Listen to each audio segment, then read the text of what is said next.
So hello and जय हिंद, welcome back to your own channel. हाँ, मुझे मालूम है कि इस पॉलिटिकल साइंस के चैप्टर के लिए आप बेसब्री से इंतज़ार कर रहे हैं और मैं भी बताऊं शायद रात का अभी 1:30 बज रहा है और मैं ये रिकॉर्डिंग कर रहा हूँ। हाँ, मेरे एक ही कोशिश है कि आप मेरे जो मेगा स्टार्स हैं, जो ह्यूमैनिटीज़ के स्टूडेंट्स हैं, उनकी हेल्प हो पाए। बस इसी मकसद से ये लेसन वीडियो ला रहा हूँ और बस कहूँगा तैयारी जम के करिए, क्योंकि पेपर में सब कुछ हो सकता है आपको आता हो, बट आपके आंसर्स प्रॉपर फॉर्मेट में नहीं है, मतलब प्रॉपर पॉइंट वाइज नहीं है, उसमें कीवर्ड्स नहीं है, तो आपको मार्क्स नहीं मिलेंगे। और मैंने कोशिश की है कि सारे इंपॉर्टेंट कीवर्ड्स को अंडरलाइन कर दूं, सिंपल से सिंपल लैंग्वेज में इस पूरे डिफिकल्ट टॉपिक को आपके सामने ले आऊं। तो चलिए स्टार्ट करता हूं। जुडिशियरी। तो गवर्नमेंट के 3 ऑर्गन्स होते हैं, लेजिस्लेटिव, एग्जीक्यूटिव, जुडिशरी। जुडिशरी मतलब जुडिशियल सिस्टम, मतलब वो body which interprets the laws, वो बॉडी जो टेक केयर करती है ह्यूमन राइट्स का, मेक श्योर करती है that the provisions of the constitutions are not being exploited. यही मकसद ही है जुडिशरी का।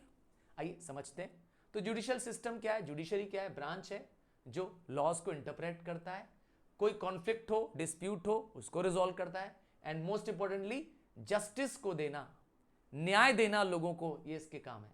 ठीक है।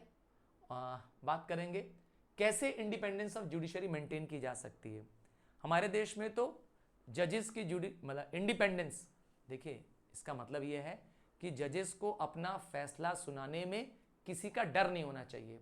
जजेस को यह डर नहीं होना चाहिए कि उसकी नौकरी निकाल दी जाएगी। जजेस को यह डर नहीं होना चाहिए कि उनकी फैसिलिटीज छीन ली जाएगी। जजेस को यह डर नहीं होना चाहिए कि उनकी सैलरी रिड्यूस कर दी जाएगी। नहीं, किसी मान सम्मान अपमान किसी का डर हुए बिना न्याय हो रहा है तो वह न्याय की बात करेंगे। तो कैसे होगा, कैसे वो आजादी से बिना डरे अपना फैसला सुना पाएंगे? इसके लिए हमें क्या करना पड़ेगा? हमारे कॉन्स्टिट्यूशन में इसके लिए बहुत सारे प्रावधान हैं, बहुत सारे प्रोविजंस हैं। तो मेक श्योर करना है कि फ्रीडम ऑफ जजेस हो, जजेस के पास फ्रीडम हो कि they can give their judgement without any fear and favour. बात करेंगे इंडिया की। तो हमारे देश में कॉन्स्टिट्यूशनल प्रोविजंस बनाए गए, अर्थात हमारा कानून, हमारा संविधान जजेस को इंडिपेंडेंट बनाता है। हम ये मेक श्योर करते हैं कि जजेस भली प्रेसिडेंट अपॉइंट करेगा, पर जजेस के वर्किंग कंडीशंस को, टेन्योर्स को प्रेसिडेंट भी नहीं चेंज कर सकता। और इवन प्रेसिडेंट चाहेगा कि मैंने अपॉइंट किया चीफ जस्टिस, मैंने अपॉइंट किया जजेस ऑफ सुप्रीम कोर्ट, मैं निकाल दूं, ना ना ना, उनके पास ये वाला पावर नहीं है। बात समझ में आ गई? तो working conditions protected by law है। उनकी टेन्योर अर्थात उनका टर्म ऑफ ऑफिस, इंडिया में पता है जजेस ऑफ सुप्रीम कोर्ट का टर्म ऑफ ऑफिस क्या है? 65 ईयर्स। इसका मतलब जज जब तक 65 ईयर का नहीं है तब तक उसके ऑफिस का पोजीशन मेंटेन रहेगा। इसका मतलब उसके बाद रिटायर। ठीक है। तो हमारे देश में इससे पहले अगर हम जजेस को रिमूव भी करना चाहते हैं तो ये आसान प्रोसीजर नहीं है। हाँ, इम्पीचमेंट नाम का प्रोसीजर है और जो दोनों हाउस ऑफ द पार्लियामेंट मिलकर चलाएंगे, and that is not easy, क्योंकि 2/3 मेजोरिटी चाहिए। आज तक इंडिया में सिर्फ एक जज के खिलाफ, हाँ, जस्टिस वी रामास्वामी के खिलाफ इंपीचमेंट ट्राई हुआ था। हाँ, जस्टिस वी रामास्वामी 1993 में, उसके अलावा आज तक कभी नहीं हुआ है। चलिए बात करते हैं फाइनेंशियल सिक्योरिटी की। तो जजेस की सैलरी को, जजेस को मिलने वाले अलाउंसेस को क्या हम घटा सकते हैं? प्रेसिडेंट घटा सकता है? नहीं। तो यस, इसका मतलब है वो लोग फाइनेंशियली सेफ हैं।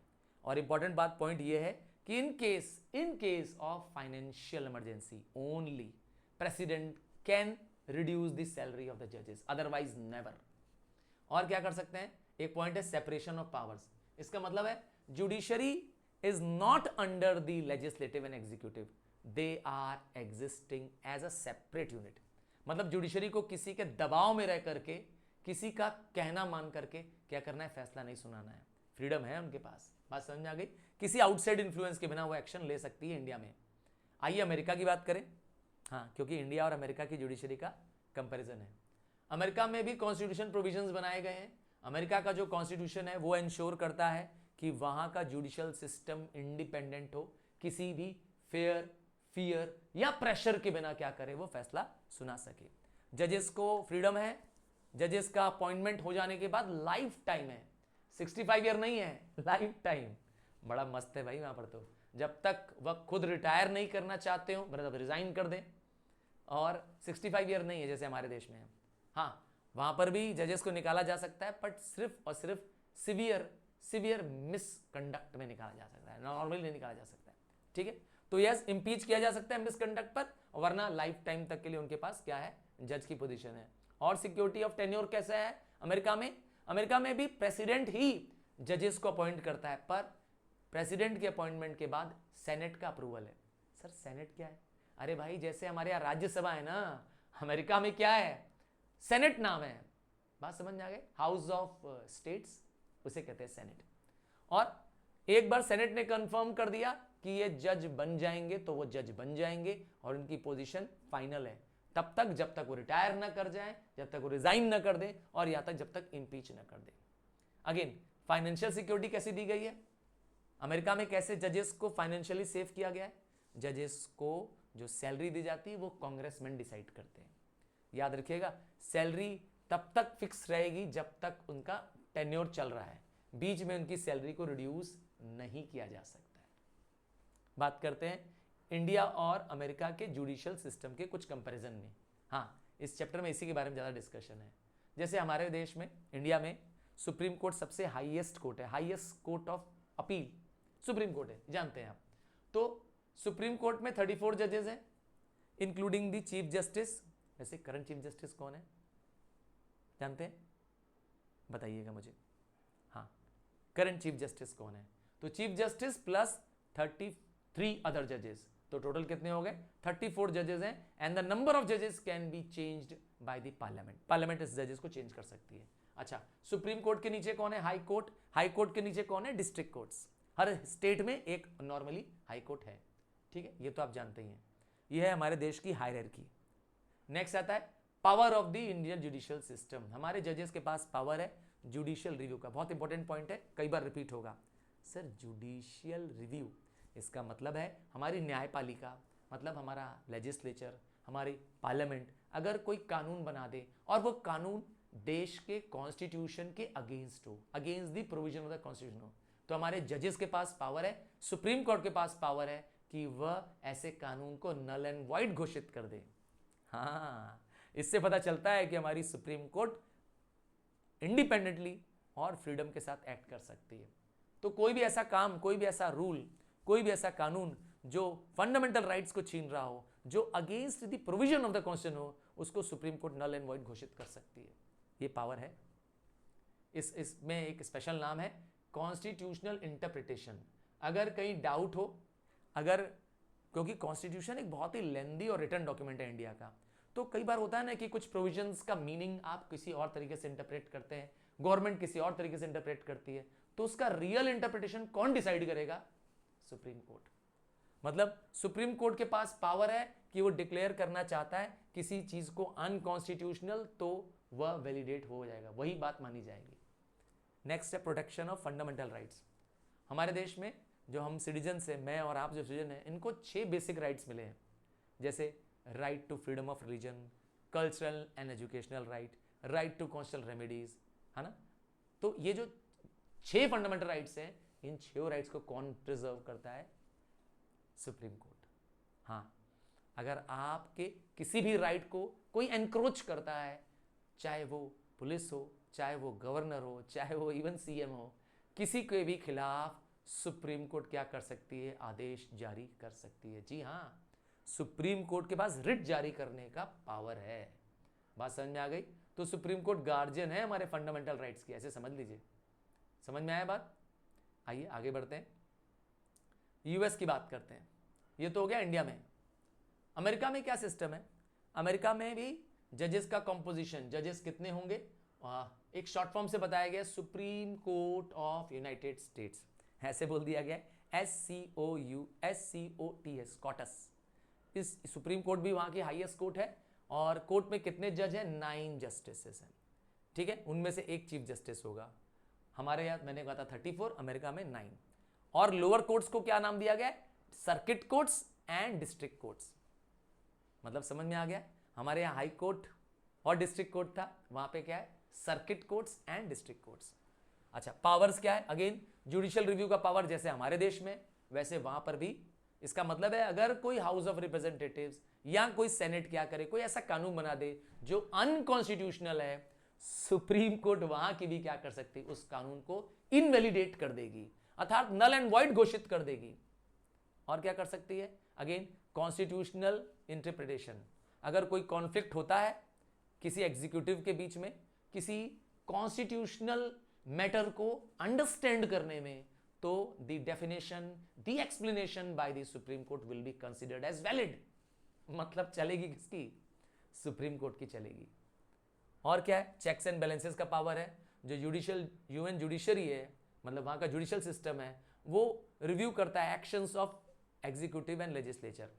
मतलब वहां की लॉ मेकिंग बॉडी और लॉ इंप्लीमेंटिंग बॉडी को, दोनों को क्या करता है? वो चेक कर सकता है, उनके खिलाफ ऑर्डर्स एंड इंस्ट्रक्शंस जारी कर सकता है। तो कह सकता हूं थोड़ा ज्यादा पावरफुल है इंडिया के कंपैरिजन में वहां का सुप्रीम कोर्ट। समझ में आया क्या कहना चाहते हैं? आता है वर्ड जुडिशियल रिव्यू, बहुत बार ये वर्ड आ रहा है, मैंने पहले ही कहा था, ये इंपॉर्टेंट टर्म है। जुडिशियल रिव्यू मतलब होता है कोर्ट्स के पास पावर है कि वो लेजिस्लेचर या एग्जीक्यूटिव के एक्शंस को अनकॉन्स्टिट्यूशनल डिक्लेयर कर सकते हैं, बता सकते हैं कि जो लेजिस्लेटिव का एक्शंस है, एग्जीक्यूटिव का जो काम है, वो सही नहीं है, कानून सम्मत नहीं है। हाँ, बड़ी इंपॉर्टेंट बात है।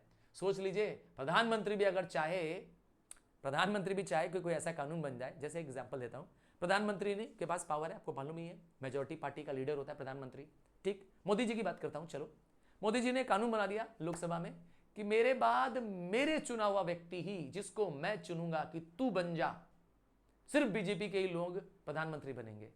क्या ऐसा कानून पास कर सकते हैं? मैंने कहा हाँ, पास कर सकते हैं भाई, उनके पास मेजॉरिटी है, लड़ झगड़ करके पास करवा लेंगे बिल। पर समस्या क्या है?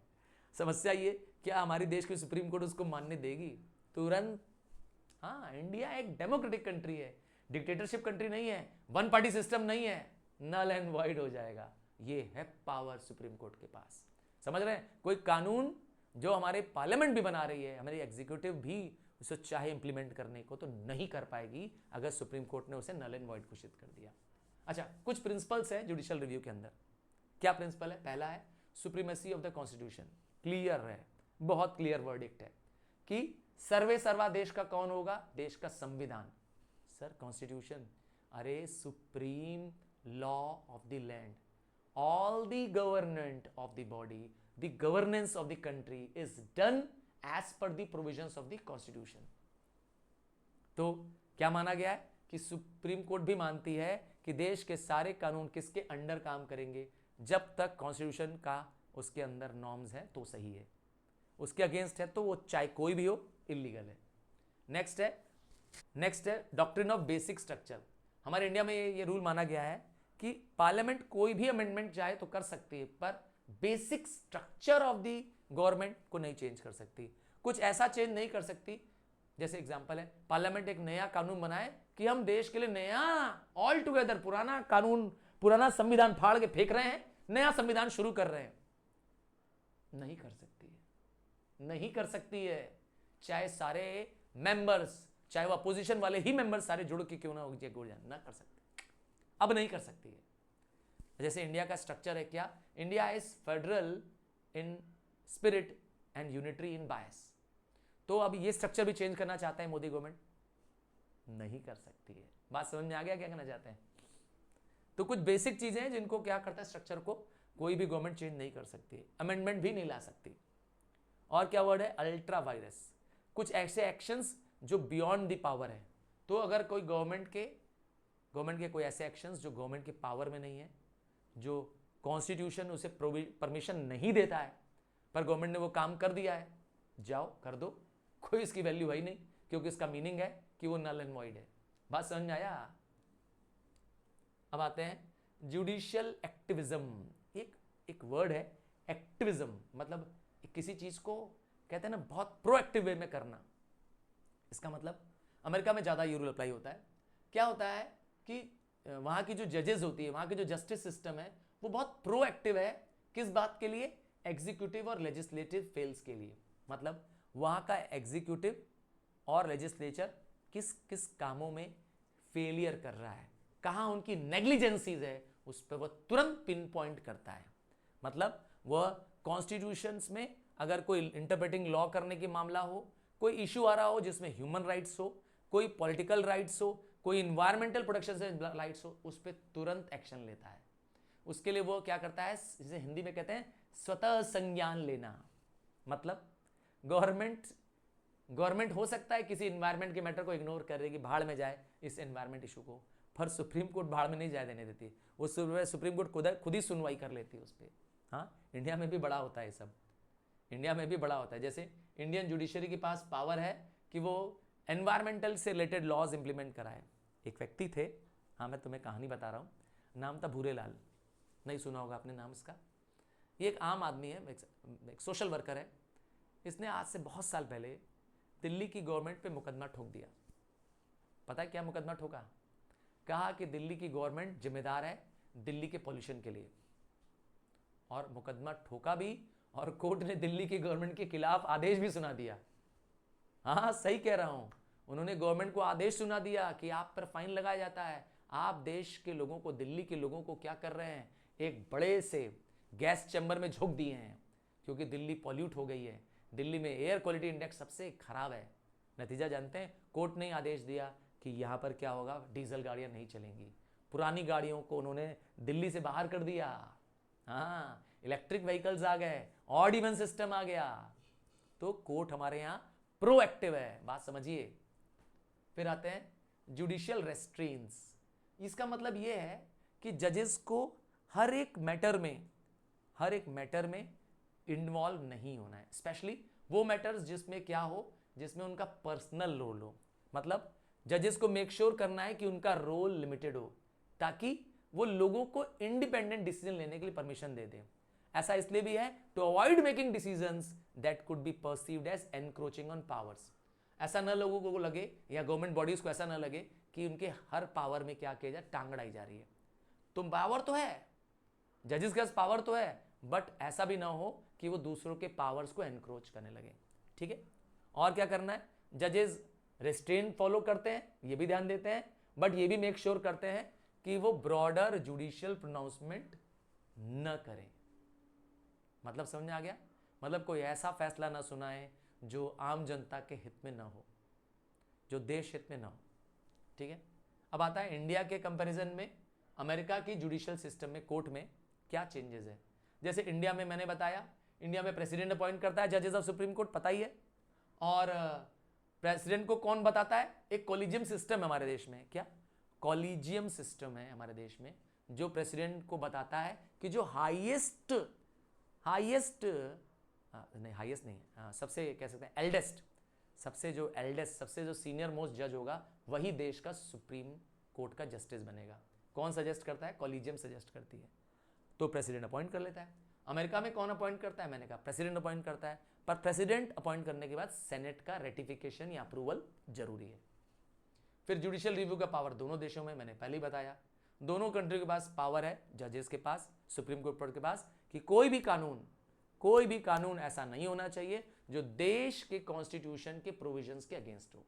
उसको उन लोग क्या कर सकते हैं? Null and void. ठीक है, और क्या है स्कोप, क्या है दोनों का, इंडिया का और अमेरिका का क्या स्कोप है? हमारा जुडिशियल सिस्टम ओरिजिनल जुडिक्शन भी सुनता है और अपीलेट भी। Sir original jurisdiction, when the case can be taken to the supreme court at first instance, it is called as original jurisdiction. जैसे सेंटर और स्टेट्स के बीच में झगड़ा हो जाए तो कौन सुनवाई करेगा? Supreme court. या दो स्टेट्स के बीच में झगड़ा हो जाए तो कौन सुनवाई करेगा? सुप्रीम। इसे कहते हैं ओरिजिनल जुडिक्शन। और दूसरा है, अगर हम हाई कोर्ट के फैसले से सेटिस्फाइड नहीं है तो कहां जाएंगे? सुप्रीम कोर्ट के पास, अपीलेट जुडिक्शन। तो हमारे देश में दोनों तरह के जुडिक्शन के पास सुप्रीम कोर्ट के पास पावर है। अमेरिका में भी सेम है, ओरिजिनल जुडिक्शन भी हो सकता है और अपीलेट जुडिक्शन भी हो सकता है। पर ओरिजिनल जुडिक्शन में केसेस इन्वॉल्विंग स्टेट्स, मतलब दो स्टेट्स के बीच में डिस्प्यूट्स, या केसेस इन्वॉल्विंग फॉरेन डिप्लोमेट्स। आइए पॉइंट है, प्रोटेक्शन ऑफ फंडामेंटल राइट्स। दोनों ही कोर्ट्स, अमेरिका की भी सुप्रीम कोर्ट और इंडिया की सुप्रीम कोर्ट्स, फंडामेंटल राइट्स के प्रोटेक्ट करने में प्रोएक्टिव रोल प्ले करती हैं। हमारे देश में तो सुप्रीम कोर्ट के पास पावर है कि वो रिट भी जारी कर सकती है, WRIT। रिट क्या होता है? Written order issued by the supreme court to the authorities. अब वो कोई भी हो सकता है जो भी हमारे फंडामेंटल राइट्स को एनक्रोच करेगा उसके खिलाफ। सोच लीजिए कितना बड़ा पावर है। और अमेरिका में उसका नाम फंडामेंटल राइट ना होकर के बस है वही चीज, बस उसको कहते हैं इंडिविजुअल राइट्स, ठीक है। और कैसे इंटरप्रेट करता है? अमेरिका में पहले से ही एक bill of rights and subsequent ruling of civil liberties, एक जब सिविल लिबर्टीज के लिए जब वहां पे आंदोलन हुआ 1960s के दौरान, जिसमें सारे बड़े लीडर्स ऑफ ब्लैक्स ने जब आंदोलन किया, हाँ देश में एक तरह का सिविल वॉर का माहौल था, तब वहाँ की कोर्ट ने क्या किया, ये रूलिंग दी। और रूलिंग ये थी कि सबको क्या मिले, इंडिविजुअल राइट्स मिले। हर नागरिक हो, चाहे वो ब्लैक हो चाहे वाइट्स हो, उनको जो राइट्स मिले हैं वो सबके लिए बराबर होने चाहिए। तो इसके बाद क्या हो गया, वहाँ पे इक्वलिटी आ गई है। चलिए, मैंने कहा था मैं चैप्टर सिंपल से सिंपल लैंग्वेज में बता दूंगा और फिर बस एक बार सुनना है और आपका chapter clear. So all the best. बस रिक्वेस्ट याद है मेरी, इसको अपने पास मत रखिए, सारे क्लासमेट्स फ्रेंड्स को भेज दीजिए, क्योंकि ह्यूमैनिटीज़ के कंटेंट मैं आपके लिए बना रहा हूँ। ठीक है, बाय, टेक केयर।